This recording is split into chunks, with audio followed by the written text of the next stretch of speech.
जी हाँ दोस्तों, आज हम साधारण ब्याज है ना, जो कि हमारा चैप्टर नंबर 20 है ना। इसको JMG कोचिंग क्लासेस के ऑनलाइन प्लेटफॉर्म पे आज हम पढ़ रहे हैं।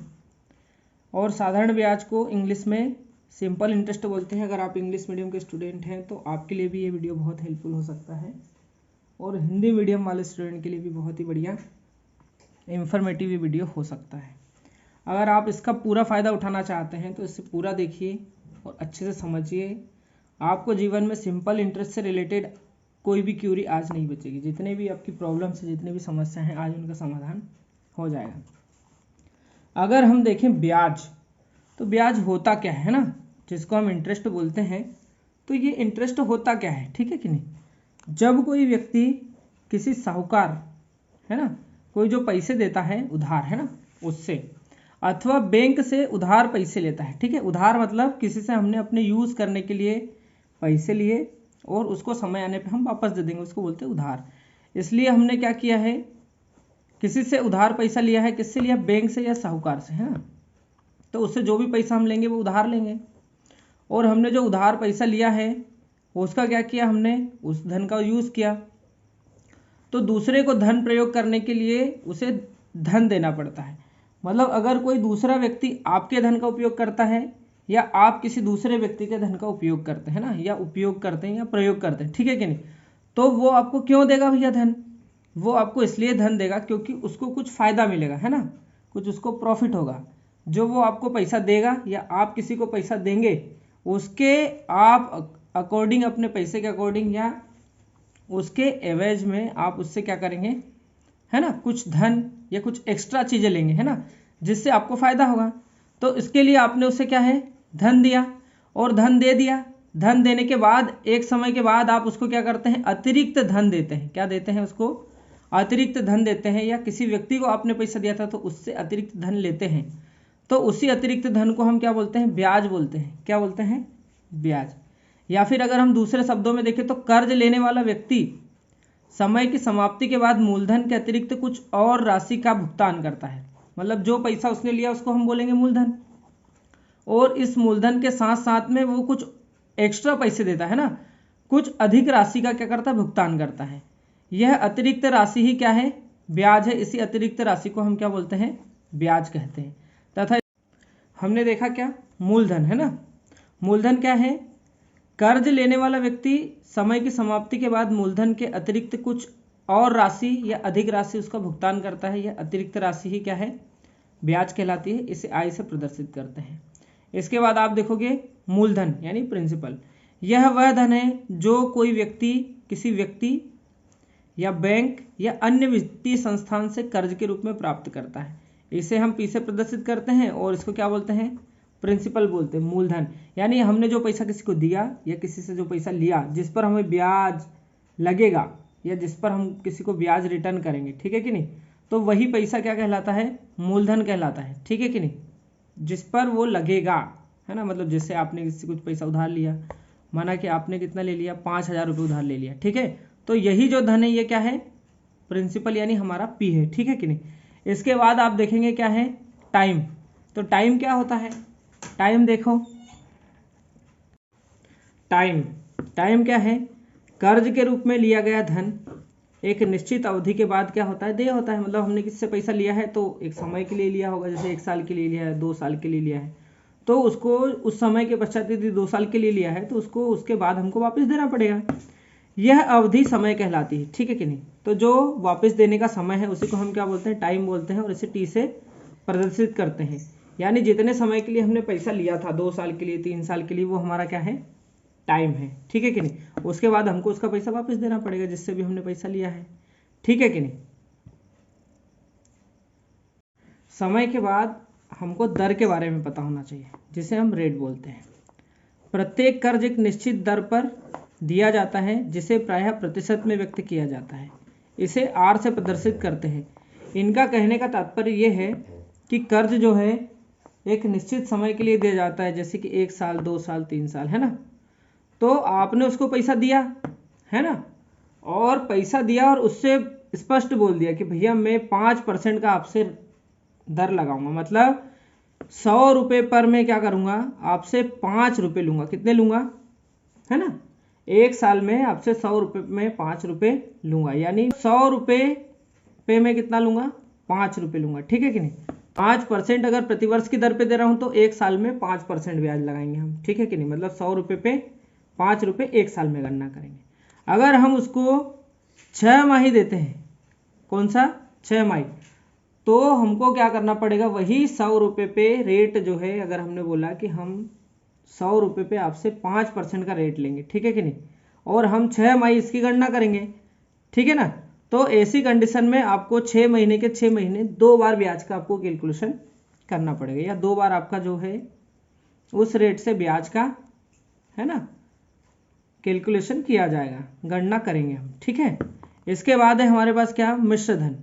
ठीक है, क्या है, मिश्र धन। अब मिश्र धन क्या होता है, यह वह संपूर्ण राशि है जो कर्जदार द्वारा लौटाया जाता है। स्पष्टतः इसमें मूलधन तथा ब्याज दोनों शामिल होते हैं। मूलधन क्या होता है, मूलधन ऐसा धन होता है जो कर्जदार लौटाता है, जिससे कर्ज लेता है उसको, उसने जितना पैसा दिया था मूलधन, उसमें वो उसके पास से ब्याज की गणना करने के पश्चात ब्याज को मिला के दोनों का सम उसको रिटर्न करता है, जिसको हम बोलते हैं मिश्र धन। यानी दोनों को जोड़ के, दोनों पैसे को, जो उसने पैसा लिया था, जो उसको एक्स्ट्रा पैसा देना है, दोनों को मिला के वो उसको क्या करता है, मिश्र धन वापस देता है। और इसे हम किससे प्रदर्शित करते हैं, इसे हम ए से प्रदर्शित करते हैं। ए मतलब अमाउंट। ठीक है कि नहीं। स्पष्ट है कि साधारण ब्याज, जिसको हम सिंपल इंटरेस्ट बोलते हैं, वो क्या है, जो ब्याज केवल मूलधन पर एक निश्चित अवधि के लिए एक ही दर पर लगाया जाता है। मतलब कोई ब्याज क्या होगा, जिसकी हम गणना करेंगे ब्याज की, तो वो ब्याज क्या होगा, मूलधन पर एक निश्चित समय, यानी 1 साल के लिए दिया है, 2 साल के लिए दिया है, ठीक है कि नहीं, तो 1 साल की जो निश्चित अवधि है उसको पूरा करने के पश्चात क्या होगा, एक ही दर पर लगाया जाएगा। ठीक है, 1 साल में एक बार गणना होगी उसकी, अगर हमने प्रतिवर्ष के अनुसार दिया है तो, ठीक है, और सेम दर से अगले साल भी हम क्या करेंगे, उसी ब्याज की गणना करेंगे सेम दर से, है ना। इसे हम क्या बोलेंगे, इस टाइप से अगर ब्याज की गणना होती है तो इसको हम बोलते हैं साधारण ब्याज या सिंपल इंटरेस्ट।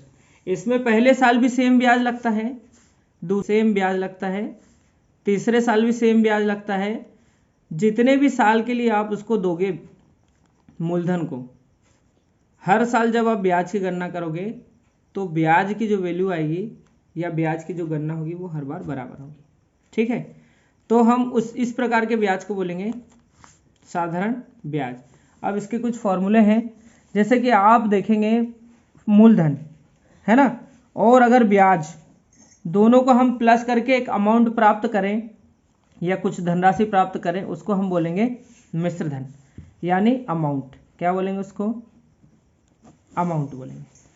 और एक बहुत ही प्रसिद्ध फॉर्मूला है, आपको याद भी होगा, किसी ने बताया भी होगा, साधारण ब्याज बराबर क्या होता है, मूलधन गुना दर गुना समय। अगर किसी ने नहीं बताया तो अब मैंने बता दी है, अब आपको याद हो गया होगा। ठीक है, तो क्या रहता है, जिसको हम बोलते हैं S I is equal to क्या हो जाएगा, मूलधन यानी प्रिंसिपल, दर यानी रेट, समय यानी टाइम, अपॉन में आ जाएगा 100। इस फॉर्मूले का यूज़ करके हम साधारण ब्याज की गणना कर सकते हैं। और मिश्रधन को बोलते हैं अमाउंट, मूलधन क्या है हमारा P और ब्याज क्या है I, यानी प्रिंसिपल और हम ब्याज को क्या कर दें, प्लस कर दें, तो हम अमाउंट को निकाल सकते हैं या प्राप्त कर सकते हैं। मूलधन वही फॉर्मूला, साधारण ब्याज गुना 100 बटे दर गुना समय, क्या है, प्रिंसिपल इज इक्वल टू क्या हो जाएगा, साधारण ब्याज यानी हमारा वही सिंपल इंटरेस्ट मल्टीप्लाई 100 अपॉन में रेट मल्टीप्लाई टाइम। ये फार्मूला जो है वो हमारा साधारण ब्याज के फार्मूले से ही बना है। आप अगर इसको देखोगे तो इसमें क्या चेंज हुआ है, जैसे हमारा था ऐसा इस पार, ठीक है, और ये था principal multiply rate multiply time upon 100। अब यहाँ पर देखेंगे आप तो 100 इधर किस में डिवाइड में है, तो इधर आ गया किस में, मल्टीप्लाई में, यानी ऐसा ही मल्टीप्लाई क्या हो गया 100 अपॉन में। अगर P निकालना है तो ये दोनों इधर मल्टीप्लाई वाले इधर आ जाएंगे डिवाइड में, और उधर रह जाएगा P। मतलब इसी एक फार्मूले से ये तीनों फार्मूले बने हैं। इसके बाद टाइम का फार्मूला क्या है, साधारण ब्याज गुना 100 बटे दर गुना मूलधन, यानी time is equal to SI multiply 100 upon में क्या हो जाएगा, रेट मल्टीप्लाई प्रिंसिपल। और क्या है, दर निकालने का फॉर्मूला क्या है, साधारण ब्याज गुना 100 बटे मूलधन गुना समय, यानी rate is equal to SI multiply 100 upon में P मल्टीप्लाई टाइम। ठीक है, बहुत इजी फार्मूले हैं और एक ही फार्मूले से अपने SI के फार्मूले से सारे फार्मूले बने हैं। अगर आप देखेंगे तो एक और फार्मूला है, बहुत विशेष फार्मूला है ये। माना कोई धन T समय वर्ष में, या T समय है, T वर्ष में है, या T समय वर्ष में, क्या होता है वो समय अपने को दिया है T वर्ष। ठीक है, 8% ब्याज की वार्षिक दर से देय है, मतलब देय है मतलब 8% से T समय बाद अपने को कोई पैसा देना है। ठीक है, तो हमको तत्काल धन बताना है कि तत्काल धन हमने अभी इंस्टेंट उसको क्या पैसा दिया, तो इंस्टेंट हमने उसको क्या दिया, यानी इंस्टेंट पैसा दिया मतलब मूलधन ही दिया उसको। ठीक है कि नहीं, इस हिसाब से तो मूलधन जो हम पैसा देते हैं वो उसी की बात चल रही है, मतलब मूलधन की बात चल रही है।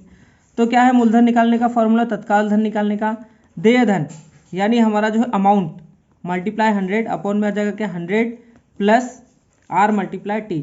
अगर हम इस फार्मूले का उपयोग करके कैलकुलेशन करते हैं तो हम तत्काल धन को इजीली फाइंड कर सकते हैं। ये फार्मूला आपके बहुत काम आ सकता है, आप इसको बढ़िया से सारे फार्मूले नोट कर लीजिए, इसको क्या सारे फार्मूले नोट कर लीजिए, ये आपको बहुत काम आने वाले हैं। और आगे जब हम कॉम्पिटिशन एग्जाम के क्वेश्चन करेंगे तब उनको सॉल्व करने में भी आपको बहुत हेल्प मिलेगी।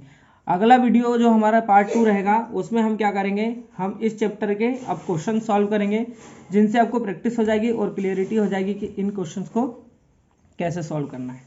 ठीक है, मिलते हैं नेक्स्ट पार्ट में, तब तक के लिए धन्यवाद।